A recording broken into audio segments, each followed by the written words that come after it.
Hello and welcome to the Veil and the Thread podcast. We are mother and daughter team. I'm Sarah, the daughter. And I'm Elizabeth, the mother. Okay, so we've got quite an interesting subject today. I think at the end of the podcast last time, we were talking about different types of entities and how they come about being in our reality. And so I think, well, I'm speaking for myself, but I also think a lot of people probably have the similar kind of opinion where we have entities that just exist and maybe always have done. But over the past few years, I've noticed that there seems to be an increase in the type of entities that people are seeing. And also, I've noticed that the type of entities have been following what has been in the collective consciousness. And so, if I give an example of what I was talking about on the previous podcast, it was the movie The Ring, with this very specific looking girl, this entity of, she climbed out of a well. If I'm thinking about the right film, I think I am. She climbs out of a well and she's dressed all in white. Her head's always down. She's looking at the floor and she's got this straight hair that's, wet from climbing out of the well. And it seems to be that after that movie, that specific entity or entities that looked very similar started appearing on like paranormal videos, in people's, ghost stories or paranormal experiences. And so that's when I started thinking, well, how much of this just existed already and how much of it are we creating on a collective level? Does that make sense? Yeah, absolute sense. Yeah, Sorry, yeah. go ahead. So in this movie, what did this woman end up being then? Or what was she perceived to be in the film? Oh, Or well, was it not relevant? yeah, I don't think it was really relevant. To be honest, it was a long, long time ago, so I don't really Mm, remember the plot. But yeah, it was not so much the relevance of what the entity was. It was more so that, from that point, you started to see very, very similar looking entities in people's video footage and, things that were being caught on CCTV. And obviously, as we've said before, you have to take a lot of it with a pinch of salt, particularly nowadays with AI and, the mm, videos that can be created are incredibly realistic. But the ones that you watch that you're like, oh, yeah, there's something weird about that, it feels genuine and authentic. And that, that's not the only example. There's lots of others. What do you call them? Some people call them the Bigfoot. It goes by other mm, names, Yeti and stuff like that. And mm, the mm, the increase, and I think with Bigfoot that we tend to have peaks, don't we? Like we'll have lots of sightings, and then you won't hear anything about it for a while, and then all of a sudden there's videos of them. And mhm. I mean, with the Bigfoot, there's a lot of different opinions on what they actually are. A lot of people believe that they're time traveling visitors that, are able to go in and out of our realm into other realms. Yeah, Um, yeah, but it's just this wider conversation really of how much do we contribute to the creation of the things that we're seeing around us. yeah. Well, I mean, I think it's huge, absolutely huge. And in the spiritual community, we're always being taught, aren't we, that thoughts are living things. So be careful what you think, Mm-hmm. be careful what you wish for, because you give energy to it. And like you said, from that film, it seemed that more and more films, more and more videos appeared to come out showing very similar Mm-hmm. features or to the woman. And I think, yeah, it's the collective consciousness that Have, creates these things. have you seen examples of this kind of, in the 80s and the 90s, kind of, when you were, well, yeah, I guess it was the 80s really that you started studying, with your Hmm. teacher and stuff Hmm. like that. So Mm. was this the kind of thing that you would see back then, or do you think it's more of a modern phenomenon that we're actually creating different types of entities, or was it something that you believe we used to do, that we've always done? Well, you would hear about cases like that, entities, Mm, dark energy, people seeing these kind of things, um, but not on the scale that you see now. mm. So that to me suggests that social media and the collective consciousness that feeds into that is behind most of it, behind the increase in Yeah, these entities. that's a good point, really, because I guess probably the most important factor to the spreading of this is the internet, and how Mm. how quickly something can happen in even a remote part of the world, and the next day that can be reaching hundreds of thousands, millions of people, depending on how interesting the video is and whether it goes viral. um but yeah, perhaps that's the big difference as to why we see it much more now, because that information, it's like something happens somewhere in the world and very, very rapidly it's in the consciousness of so many other people immediately. Yeah, yeah. And when you think in a natural spiritual world where we're all awake, we would all consciously be tuning into one another on a global level. Hmm. So we'd have these shared experiences. But because we're only starting to discover that the fact that we are all connected, we can all communicate with one another, because we're still at that infancy of understanding that, then the next best thing is social media, because that connects us all, doesn't it? Mm, Um, Even some remote parts of the world now with, is it Starlink, mm, that can help yeah. people connect. And But it's the good and the bad, isn't it? That's there to be shared. Yeah, yeah, absolutely. Which, we've spoken about discernment before and how important Mm. discernment is. And I think that's um, of the utmost importance now, because we've got so much thrown at us visually, but both factual and fabricated, as we were saying. Mm. I mean, Mm. how many videos do you scroll through on YouTube nowadays that are completely AI generated? You know, so there's a lot of stuff thrown at us, and discernment is extremely important. Um, but kind of, okay, so that's kind of the overview of what we're talking about. To get a little bit more specific, because we're still kind of skirting around the edges, if we talk about things that people might have heard of. So for example, skinwalkers. Now, have Oh, you heard of skinwalkers? I've heard of them, but I don't know anything about them. Okay, so well, my knowledge on skinwalkers is not that deep, because I have to admit it's not an area that piques a massive amount of interest for me in regards to what the modern day version of skinwalkers actually are. But Hmm. you'll see a lot of people now posting videos. Oh, is this a skinwalker?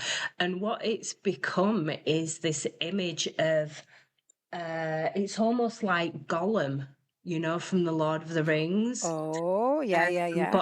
but a more stretched out version. So, maybe the size of a human being, if not a little bit taller, but very long, very slender. They look like they're just skin. There's no hair or Ah, anything like that. So they're very, very uh-huh. freaky looking.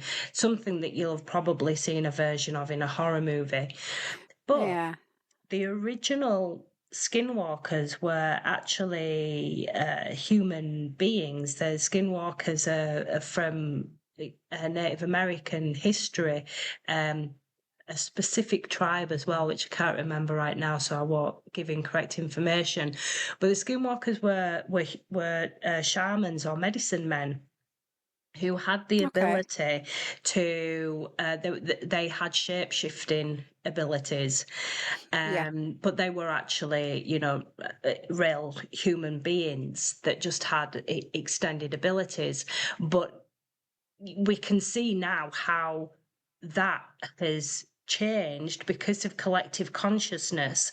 We now, refer to a skinwalker as this creature that does not look human at all. It has very human features, but is that what our collective consciousness has created? This evolution of this character?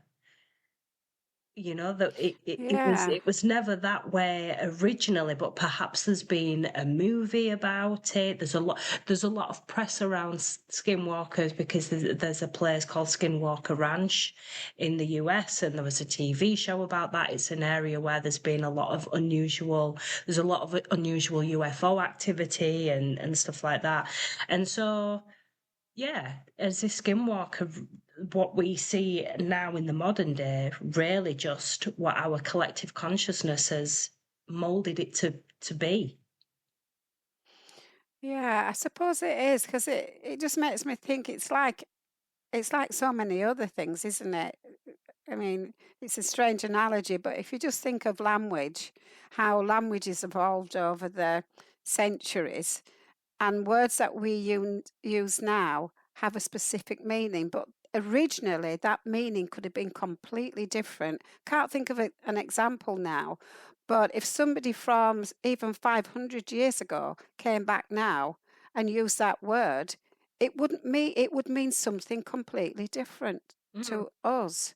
So I suppose, yeah, like everything, if enough people begin to put a specific meaning on something, like skinwalkers and defining what a skinwalker is or isn't, then I suppose it's going to change significantly from what it was originally, particularly to the indigenous people, mm, yeah. you know, because I must admit, there's part of me that's confused then about skinwalkers because your description, like, um, would you say that they're almost like Gollum from, is it Lord of the Rings? Yeah, that's what Yeah, that kind of the creature. modern, the modern version, what the Skinwalker has become. I mean, All obviously right. there's very slight variations of that, and people will get footage again, under the proviso Yeah. that it's real. But it's almost like this Gollum looking creature that's very smooth, no hair. But as I said, that differs very drastically from what the original Skinwalker was, and probably still is, you know, Yeah. of it Yeah. being this more like a shaman, um, medicine person who has these shape shifting abilities. Yeah. Yeah. That kind of makes sense to me. The this modern version of the skinwalker that you're talking about that's Mhm. become popular, to me, that's more symbolic of the kind of creatures that supposedly live in the lower regions of the fourth dimension, Okay. where people can't kind of pass over and go to the lighter, brighter dimensions because it's too painful for them because they don't resonate with that dimension. So they go to a lot of mediums call it Winterland just to try and differentiate. It's not a hell um, as such, but it's a place where those kind of people want to go because it's where they feel more at ease. Now, I've only been there once on an astral projection What with my former teacher to to the lower Winterland? realms, Yeah. to Winterland. I went with her on one occasion, and I have to say that the people I saw there, they fitted the image of Gollum. Okay. And yeah, and not all of them, but a lot of them, and they kind of hid behind rocks. Mm. It was almost like a grassless, sunless environment. It seemed to be rocky and grey, and dense. And when I next spoke with her, I said, they looked like Gollum from Lord of the Rings. And she said, well, you have to remember that in the spirit world, you can't really hide who you really are. You might look beautiful in third dimension, and people think, oh, what a beautiful personality. But if you're really horrible and vindictive and pretty nasty, Yeah. she said that comes through very evidently when you leave this physical body. Okay, so she was saying that the people living the human experience, if they're rotten to the core kind of people, Yeah, that yeah, that they become these skinwalker golem creatures in when they pass over. yeah. But probably they're not skinwalkers in the true meaning of No, the word, no. because what you're describing is the indigenous people would not describe them as that, I suppose, because they were shamans. You said, didn't you? And Yeah. Well, that's shapeshifters. when doing a little bit of research on that, that's what kind of came up. I mean, I can understand why the modern this modern golem creature is referred to as a skinwalker, because they do look like they're just Y- skin. There's Yeah, nothing else. yeah, It just looks like they're completely bald. There's no hair anywhere. So I can yeah. understand why the name skinwalker has stuck with that particular entity. But yeah, I think it's a very different thing to, what indigenous cultures know as skinwalkers. Yeah, I wonder if the only connection, and maybe it's come from a misunderstanding, because from what you're describing, they were shapeshifters, and a lot of the work of the shamans perhaps was to go to other realms to save souls, or fragmented souls. So they probably could shapeshift to a lower dimension and appear like that golem-like creature in order to be able to reach the lost soul that was on that realm.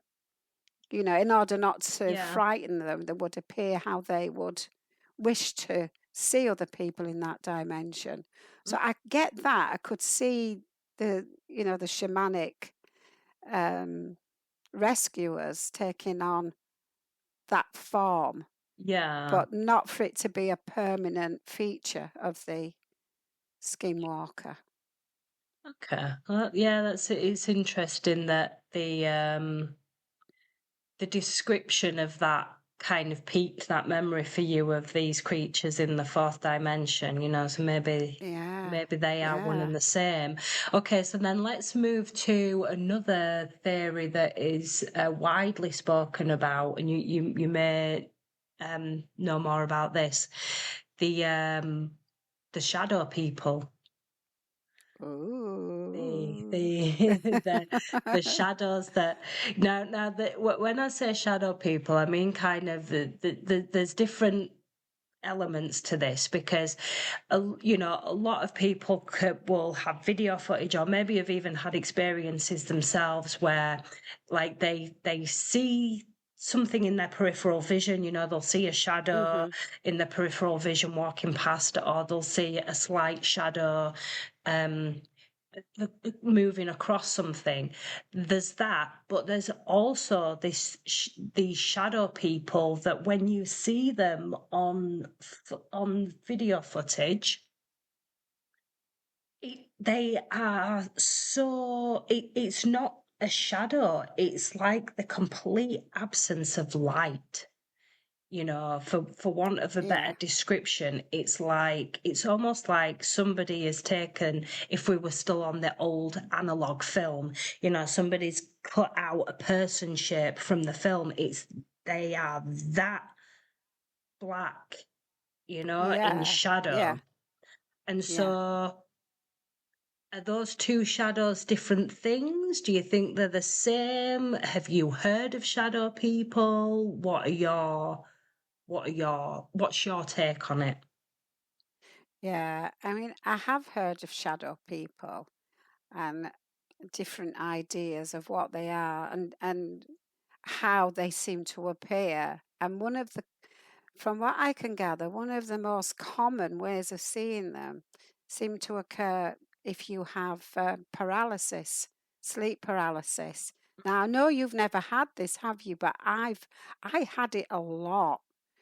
I would say in my 40s, I seemed to go through a period where I would wake up in the middle of the night and I was paralyzed. I couldn't move, couldn't speak. I'd try and shout out, but I couldn't. And all I could do was lie there and just try to relax my way through it. And I was frightened because I was paralyzed, but I never saw a shadow figure. But I know that a lot of people who get that sleep paralysis talk about seeing shadow people at that time, sometimes leaning over them, over the bed. Sometimes they can see them in a doorway, in the corner of a room, and they And don't interact with them or anything. is their description, is it just a shadow, or is there kind of emphasis on how black the shadow is? Yeah, I think you seem to get descriptions from both where people will describe them as, oh, blacker than black, Mm. you know, and then others just as the shadowy figure.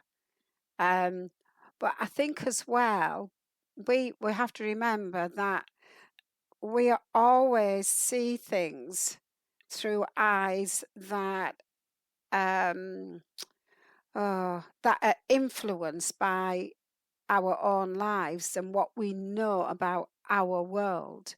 So I think for some people, when they see a shadow, it's possible that they their minds will add a different dimension to that shadow figure, so that it becomes more than just that shadow figure. Now, I'm not saying that's what happens with people that say, oh, it was blacker than black. It was truly a denseness that doesn't exist on this planet. But I think we can't get away from the fact that we influence everything we see, and we can't help that.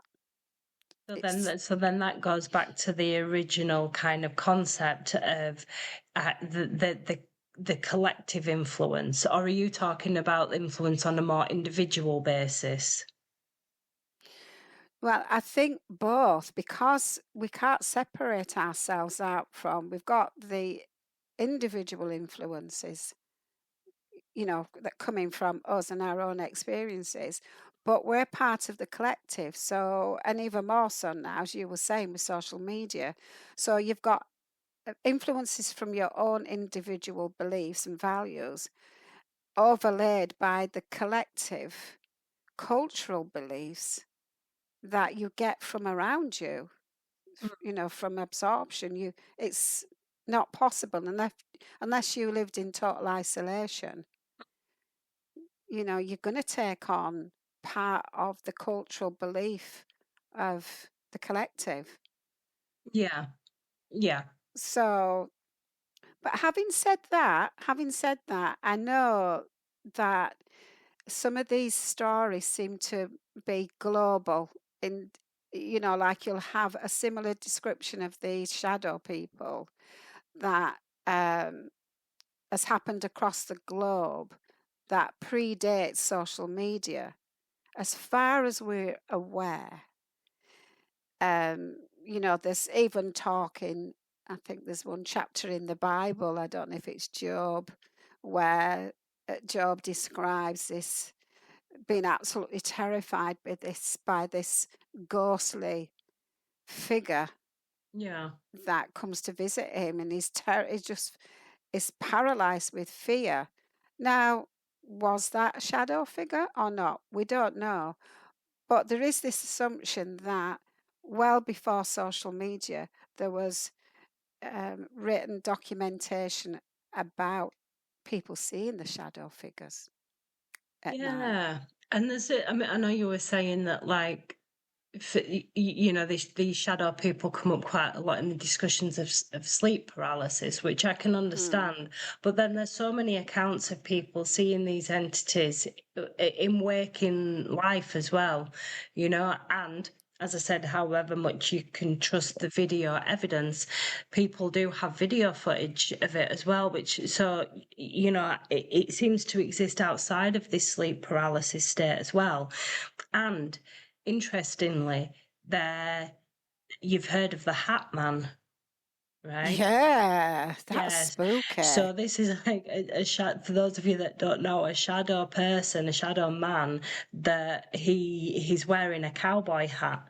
And so he's become known as Yeah. the cowboy man or the hat man, Uh-huh. because he appears in the same way. And so there's all of these theories out there, like why, and even people that not necessarily researching these subjects or in this world, having experiences with a character that is exactly the same that somebody else has seen, on the other side of the Mm. world. And so that's led Mm. to a lot of discussions about whether the Hat Man is actually a time traveler, Interesting.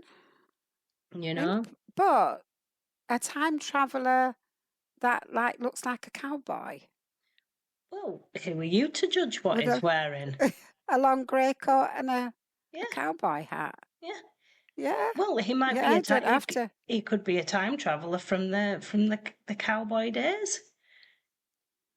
It could be, but I don't know. I mean, as you're talking, it makes me think of another possibility. And I Mm. don't want to upset people out there um, who know more about this subject, but it makes me wonder about. Have you heard about the jinn?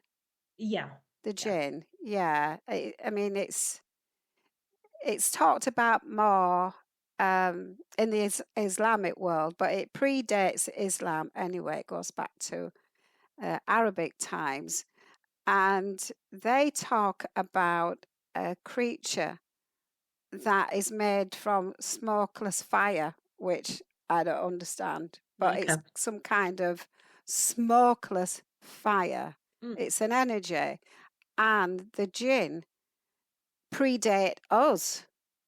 They were here on planet Earth well before us, and they exist as we do in that they have hierarchies, they have leadership, they'll have kings and queens and good jinns and bad jinns, jinns that will help humans, jinns that won't.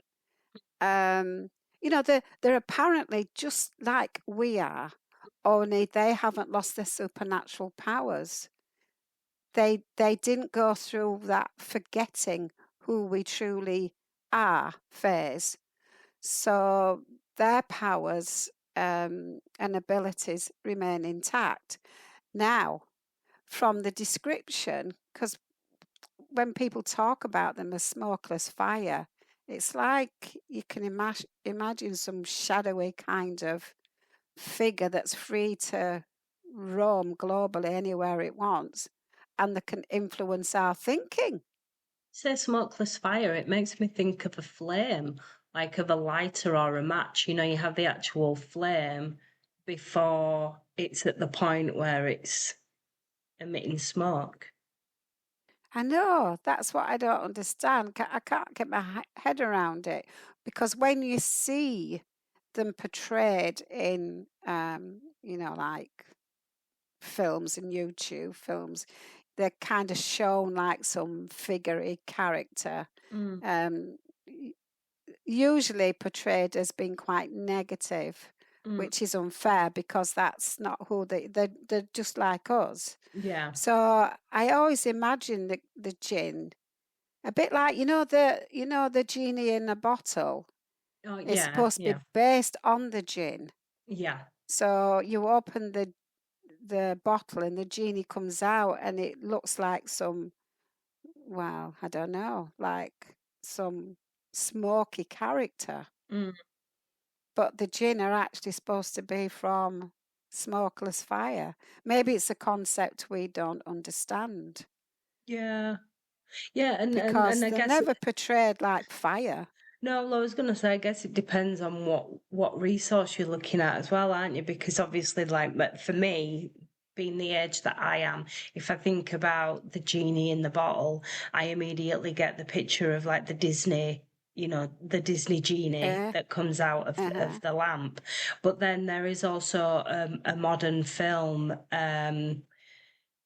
with is it? I'm gonna have to look up who it is, but it's got a British actor in, and it's actually like a real life, um, like a real life film, Mm, mm. and that's about the genie. But obviously, the characters in it look human; they're humanoid, and so I guess it depends Yeah, on what resource you're brought up with and what your yeah, cultural influences are around what something looks like. yeah, yeah, I'm sure. Because I think from what I've been told about the jinn is that they can kind of, I won't say possess people, but I have heard that they can possess you if you're of a mind to be possessed. Yeah, because Um, my understanding of gins, I know, like you said, all sorts of different gins, but I've always understood that they're mischievous at best and can be quite evil, at y- worst. yeah, but also, well, they've been likened to just like us, are capable of love Mm. and kindness. They're capable of the same human emotions that we have.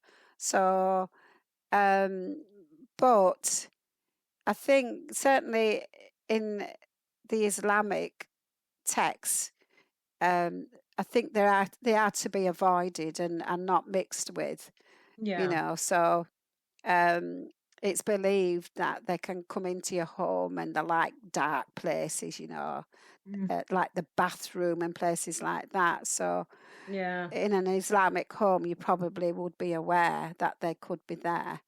Yeah. Um, Just but just to interject there, sorry, the film yeah, that I was talking about is called 3,000 Years of Longing, and it's with Idris Elba who plays the Jinn and Tilda Swinton. But that's quite a different. It's actually a romance film. It's about how when the genie is released, he has to work at winning the trust of the person that's released him.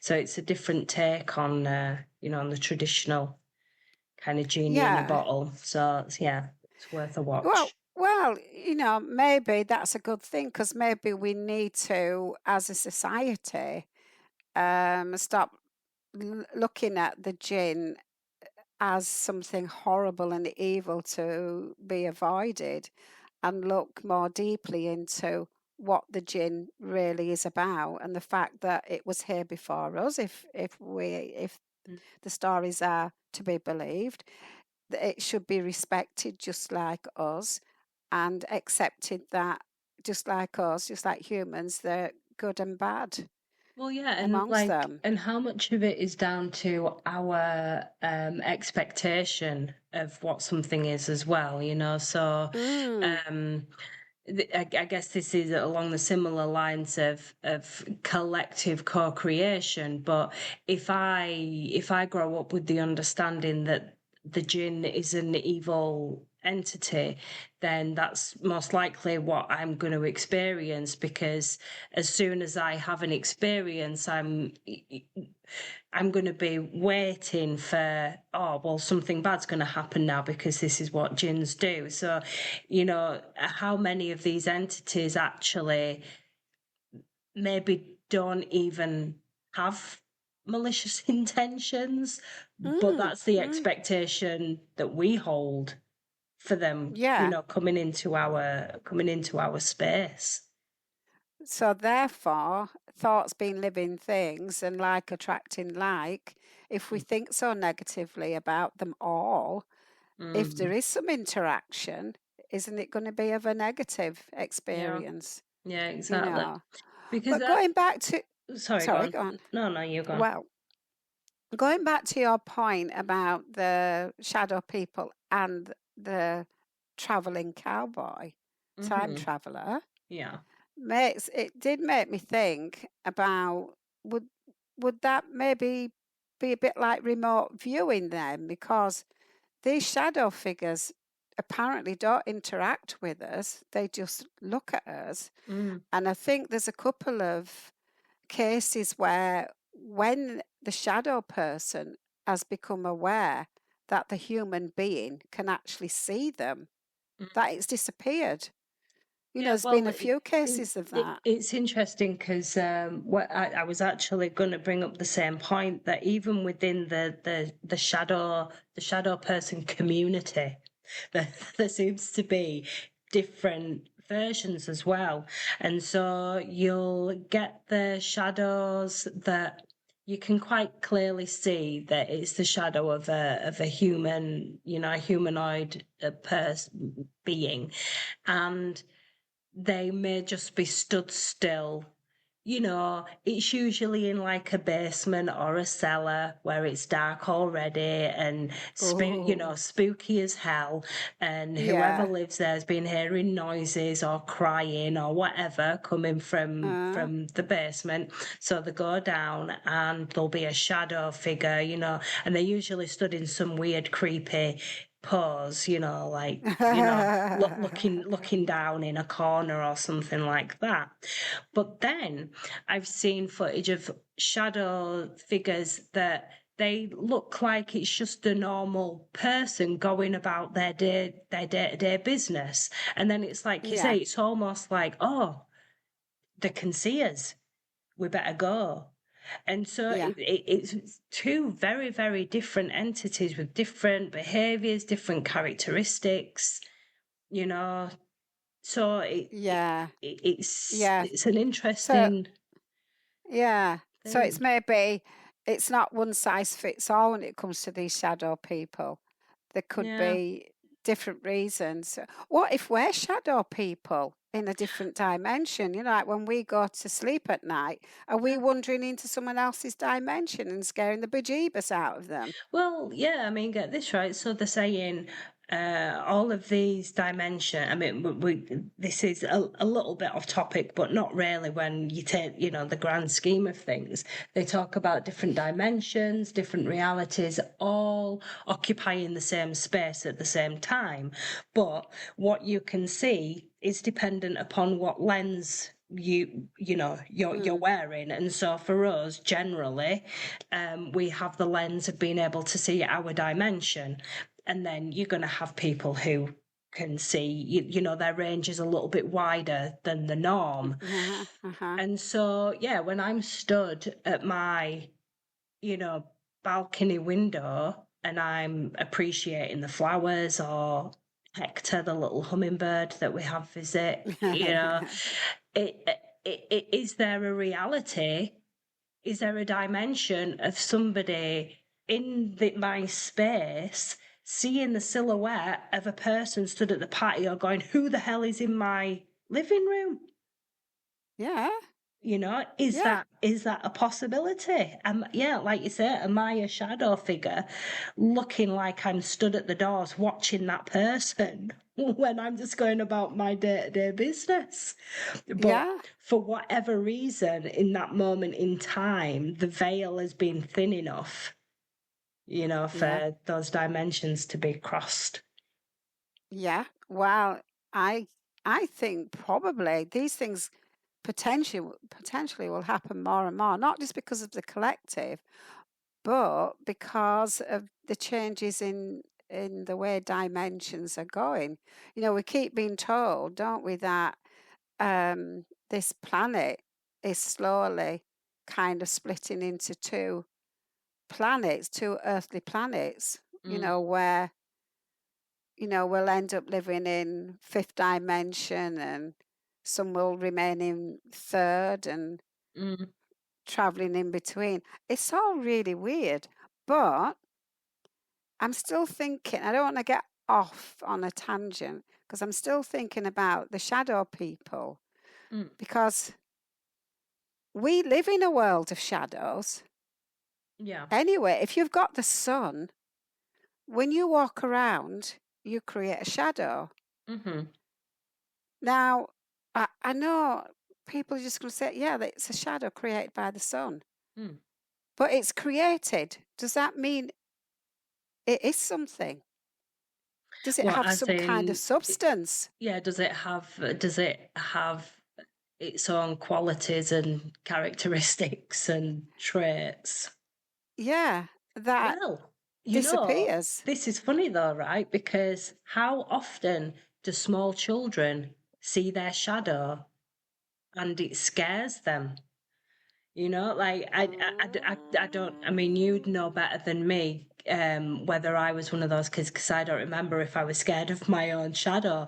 But I do. You see it so much. Little toddlers, children. They go outside and they see their shadow for the first time, and the number of children that you see scream and they try and run away from their shadow. So that's interesting, right? Ah, Okay, I didn't even think yeah, about that until you brought up our own shadow. yeah. Now, I mean, you weren't one of those kids, and maybe because, you had three brothers and you were the Mm. youngest. Yeah, Um, yeah, but yeah, with three brothers, you've got more to worry about than your own shadow. exactly. Yeah, are you going to survive the day without getting put in a duvet and rolled down the steps Yeah. for fun? That kind of thing. But I have a fascination with shadows. I love taking photographs of shadows. So, but am I the only one? I can't be the only one that loves looking at shadows that are created by things. Like the shadows that a stair rails will create, or a building, or just a myriad of things. So I'm sure I'm not the only one that is fascinated by shadows. Is it something more primordial? Is it something that's way in your psyche as some kind of survival thing? You know? And then why? I mean, again, this is branching out into something slightly different, but then also, why is it so important that there's this theory of shadow work?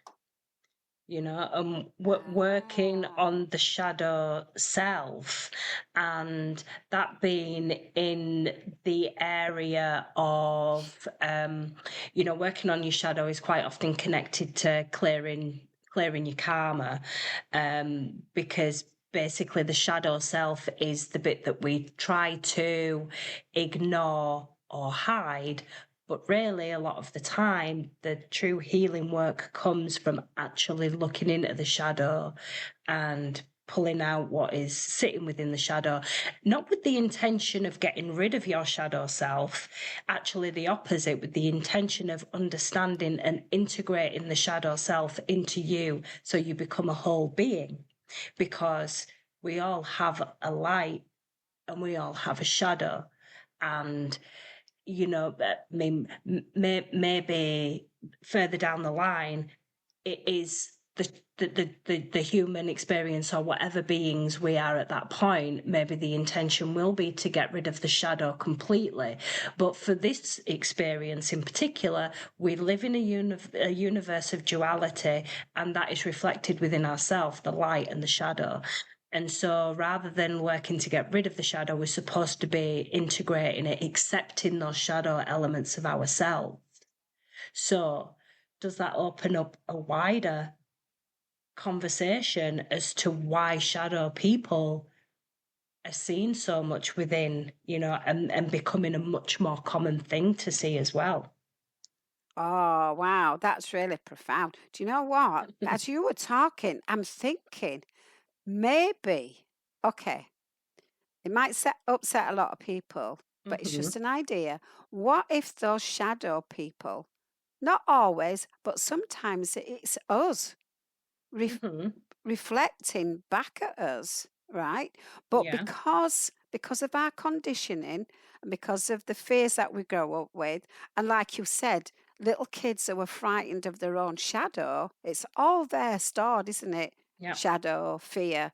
What if when we see the shadow outside of our body, we then add our own fear of what that must mean then? That shadow being must be something horrible Mm. and nasty, and it must want to hurt me. Yeah.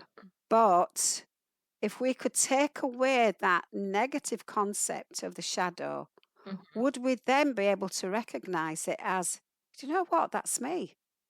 That's me looking back at myself, Mhm. wanting me to recognize my own existence, that I have a shadow self within me that I totally ignore. Well, and you know what? We're getting really, really kind of close now to the work of Carl Jung. Yeah. And you know what was interesting about it, something that we kind of mentioned earlier, which I've only really just made the connection now. You know, I was saying a lot of the times on these videos, people will hear noises in the basement or the cellar, and they'll Mm. go down and to see what it is. And it's interesting because Carl Jung used to would say that the shadow was, you had your persona that was on the surface, and then everything that you kind of hid away and suppressed to, fit into society as a normal Mm. person was, that was the shadow self, but it was hidden in the basement of our psyche. So how Oh, interesting is that so many shadow people are seen in the literal basement, in the literal cellar oh my God. That's of the so house? symbolic, isn't it? Yeah. And Carl Jung had a very healthy relationship to the shadow, as in he would speak a lot about the shadow being seen as the devil or fear or evilness. But that the human being would never truly understand evil and all of those things that we put that category, categorize under that label of Mm. evil, until we understood the evil and the shadow within ourselves. Yeah. And so it's about flipping the narrative, right? Of I mean, as I say, we're kind of branching out into something a little bit different now and looking at this from an individual perspective. But the shadow really is about confrontation of that, and Mm. actually maybe you Mm. can speak to this a little bit more than me, because you know uh sorry to out you, but you have an issue with the dark. you Yeah, know you absolutely. you would, I think you've said before, yeah, I'm scared of the dark. And so we've had these conversations before where I've said to you, and the only reason I'm bringing this up is because it kind of aligns with the shadow, where I've said to you before, so then what is it that you don't want to see in the dark? What is it that you are afraid of opening yourself up to in the dark? And I Yeah. think it's the same when you look at the shadow. We look at these parts of ourselves and we're ashamed of them. Or I'm a selfish person, I'm a jealous person, or this, that, and the other. They're the qualities that we're so used to trying to push down and get rid of, because we shouldn't, the general opinion is we shouldn't have those qualities. No, we're human beings. If we were just made up of the light, we wouldn't be here. We're made up of the light and the shadow, and the ultimate aim is to understand all of ourselves, to Yeah. integrate it into the whole. Yeah. Yeah. The duality of our nature.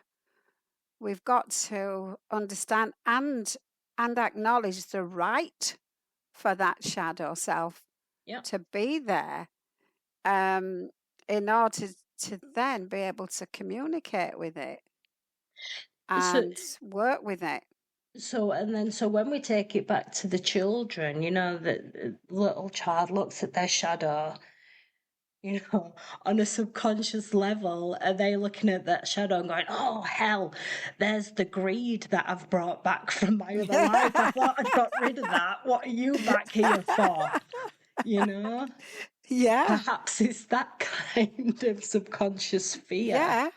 On some deep level, Yeah. it recognizes that that's mine.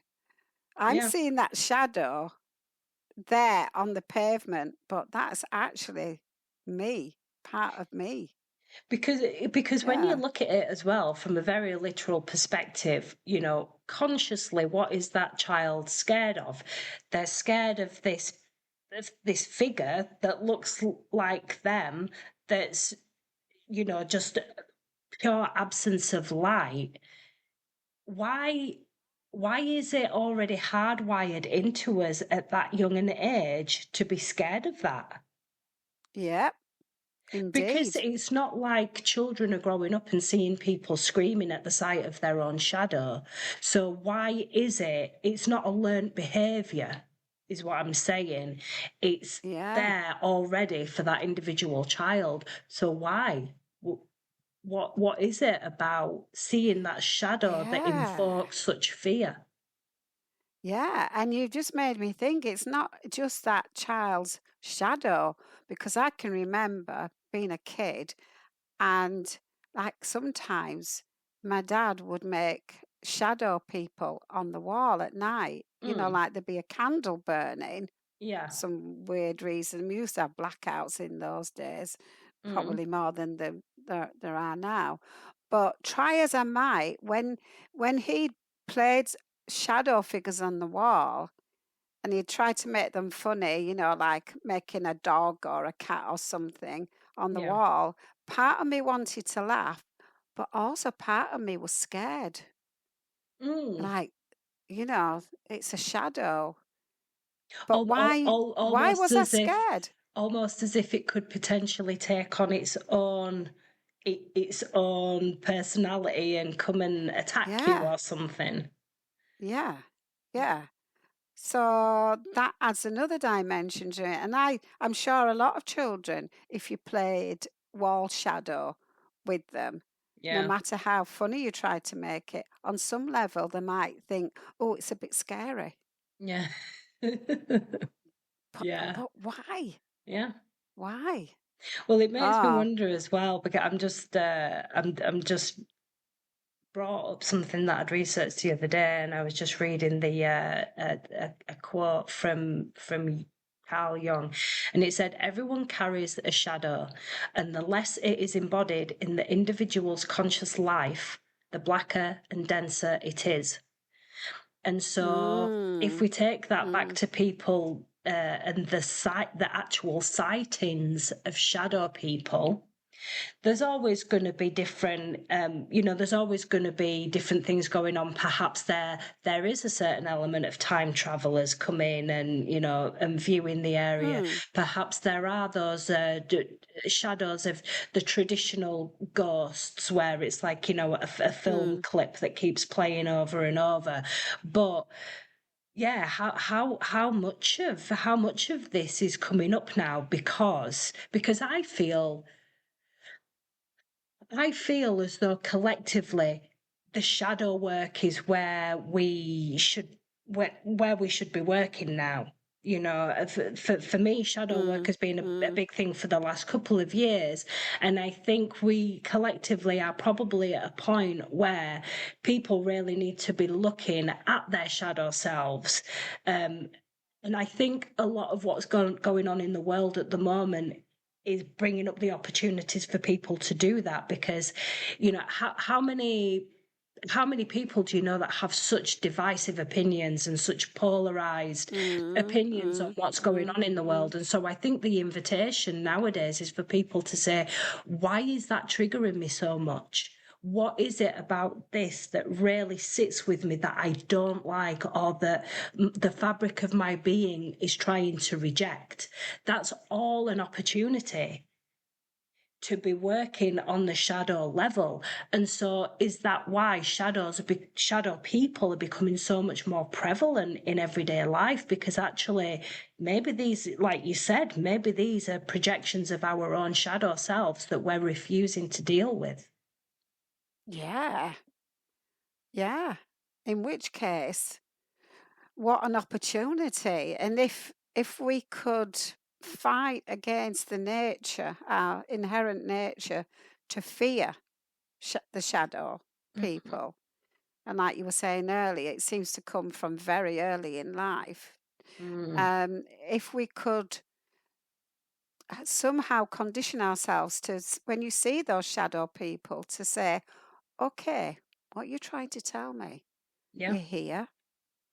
Are you a time traveler? Are you a jinn? Are you this? Or are you my shadow person yeah. coming and saying, look, come on, it's time to do the work?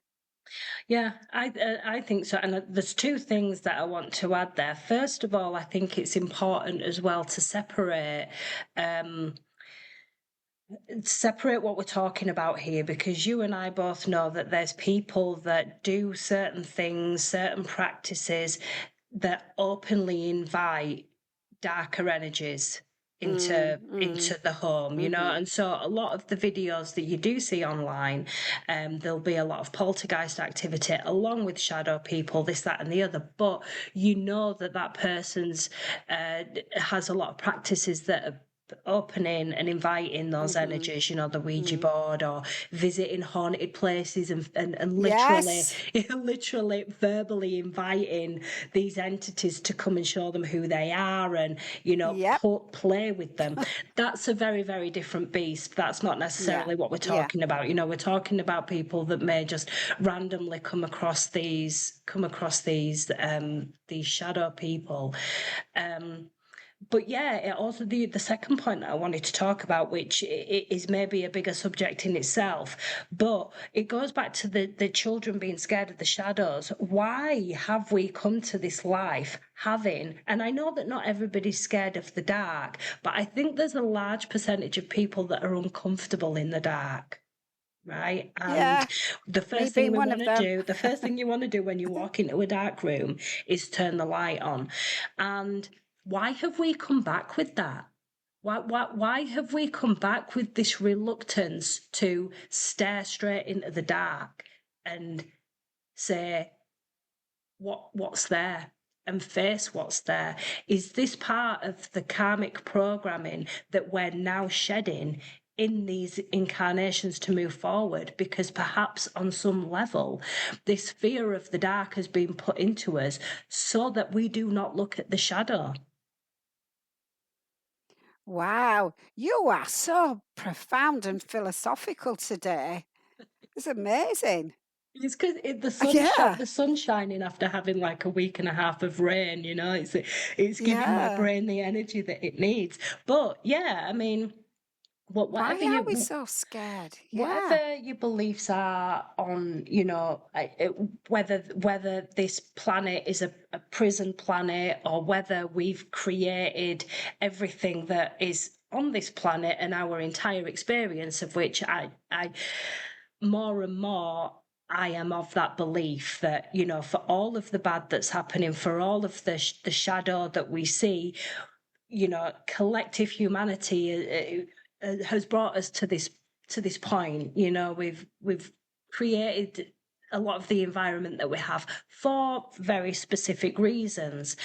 Mm-hmm. But at somewhere along the line, have we ourselves or something else implanted this fear so that we do not look at the shadow? Because ultimately you have to look at the shadow, and you have to integrate the shadow to become whole.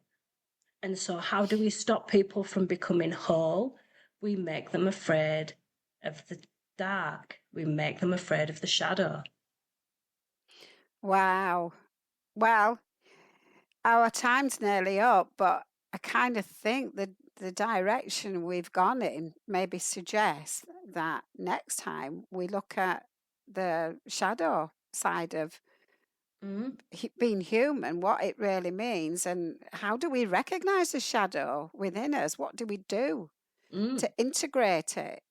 yeah. Bring it in from the cold, if you like. Yeah, I think that'd be a good place to go, because I know when we were talking about this episode, we kept getting our wires crossed, didn't we? Where I was talking very specifically about shadow people, and you kept bringing the Yeah, shadow self into it. And I was like, no, no, no, like yeah, I'm talking about two completely different things. But really, this conversation has brought us round in a circle to the fact that perhaps shadow people and the shadow self are much more connected than we originally yeah, thought. So. yeah. Mm. Okay. I mean, is that what we're going to talk about next, you think? But You yeah, think it? I think it'd be a good direction to go in, because there's so much to the shadow self, and it really has been, like I said, it's been a passion of mine the past couple of years to be working, on the shadow Mm, self, and I've had some quite big revelations as well the past few weeks in doing that. So yeah, let's talk about the shadow self next time, and how important it is for our spiritual evolution to actually finally pull pull the curtain across and yeah, open up that shadow self. yeah. And in the meantime, I'll also try to focus on why I am so scared of the dark. Yeah. And if any of the listeners, want to maybe add, if they have a fear of the dark, Oh do yeah. they understand why? Where does it come from? Yeah, absolutely. But it's always great to hear other people's experiences. So if people feel comfortable to it, it'd be amazing to see in the comments, like you suggested a few minutes ago, when you laid there in the dark and you're starting to feel that fear, you Mm, take a breath and you say, what is it that you're trying to show me?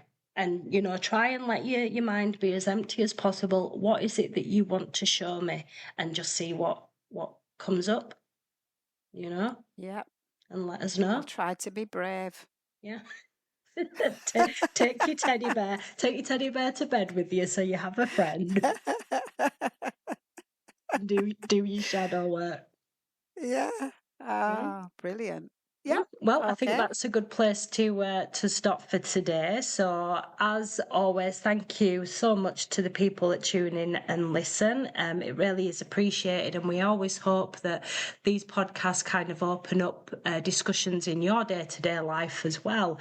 There's a lot of different opinions out there. It's important to hear them all, and not just to be focused on Mm. the one side of things. So, yeah, thank you for tuning in. Any last words, Mum, before we sign off? No, well, I can't think of anything else because my head is just buzzing with all your philosophical kind of comments and, Well, that's you okay. know, I'm yeah, sure you'll have lots to say next time as well. So, yeah. yeah, thank you, everyone. We hope you have an amazing week wherever you are. Sending our love to each and every one of you, and we will see you next time. Goodbye. Yeah. Goodbye.